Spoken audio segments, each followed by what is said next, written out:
Hey there, Hang here, and welcome back to AI in Testing Coach. Today, we're exploring some practical techniques you can use right away. We're going to talk about making security testing easier, a better way to test chatbots, and how AI is changing how we create test cases. Let's get into it.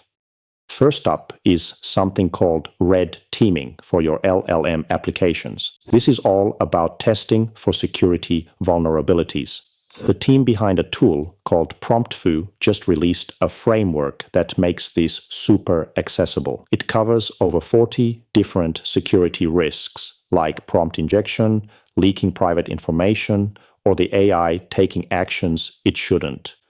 Why this matters is that it takes a really specialized skill, security testing, and puts it right into the hands of QA teams. You don't need to be a security expert anymore. Here's something you can try. Check out the PromptFoo documentation. You can set up an automated security test in less than 5 minutes with a simple command. It's a powerful way to find those critical vulnerabilities before you go live.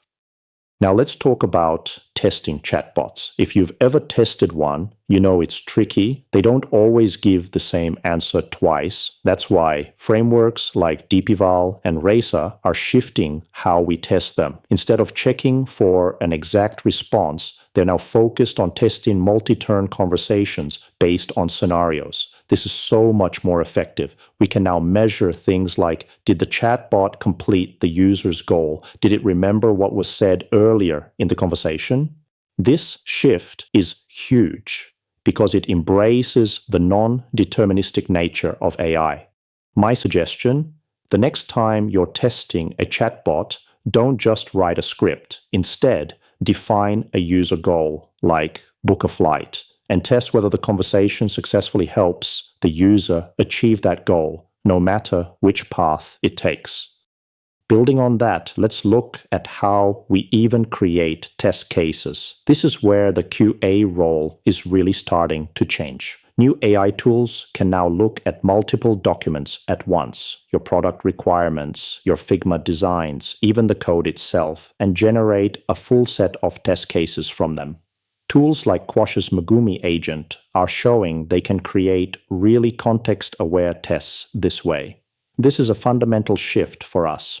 Instead of spending hours writing test cases from scratch, our job becomes reviewing, refining, and approving the tests that the AI generates. This frees us up to do more valuable exploratory and strategic testing. Here's a thought exercise. Grab a requirement doc and a design file for a feature you're working on. Read through them and think about what test assertions you'd pull from each. That's exactly what these tools are now automating. All right, so with all these new tools, how do you choose the right one? Let's quickly compare 3 of the big open source frameworks. First, there's PromptFoo. It's fantastic for general LLM testing and red teaming, and you can configure it with simple YAML files, so no coding is required. Next is DeepEval. This one is for teams comfortable with Python. It has over 50 built-in metrics and is really optimized for testing RAG systems and AI agents. Finally, there's Rasa. If you're building a production-grade enterprise chatbot, Rasa is your go-to. It's designed for end-to-end conversation testing. Choosing the right one upfront saves a ton of time. So here's the practical takeaway. Identify your main use case. Is it a simple prompt, a complex agent, or a full chatbot? Your answer will point you to the right framework.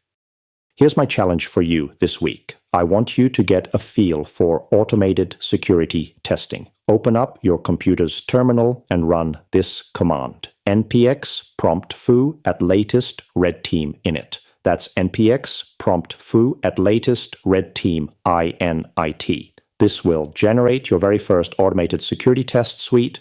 You don't even have to run it against a real application yet. Just look at the configuration file it creates, review the vulnerability categories, and ask yourself, which of these are the biggest risks for my project? That's our session for today. Keep experimenting, and I'll see you next time.